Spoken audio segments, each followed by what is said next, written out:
There has been an evolution in U.S. steelmakers' raw material strategy, with mills pivoting from an effort to randomly own as many tons as they could to becoming more vertically integrated and owning material that can feed specific steel operations it owns. During the 2007 supercycle, scrap demand was strong and so was export opportunities. U.S. steel producers were concerned about supply, so they just randomly snapped up scrap in defensive moves. Steel Dynamics bought Omnisource, and Nucor bought the David J. Joseph Company in billion-dollar deals. Over time, the strategy has shifted from owning scrap to something more sophisticated. Steelmakers are no longer worried about protecting tons.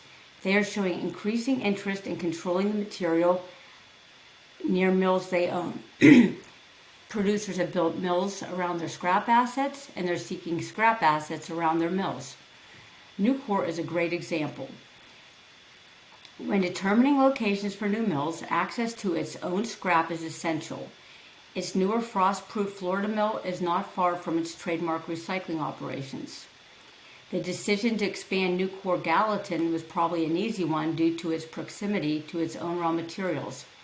Not only does it own plenty of scrap assets near Gallatin, Nucor acquired additional shredders in Kentucky and Ohio when the opportunity arose to further deepen its raw material foothold and increase self-reliance at Gallatin.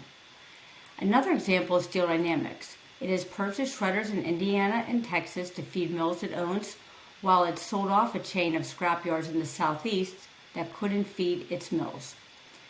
Mills are also buying up recycling operations that had been suppliers, as buying your supplier means it eliminates having to fight other mills for the same material.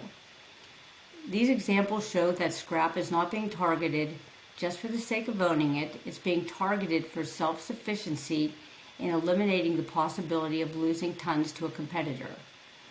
Examples like this illustrate that the mill strategy have become more sophisticated from buying huge assets in 2007 with access to readily accessible scrap for specific mills at the forefront.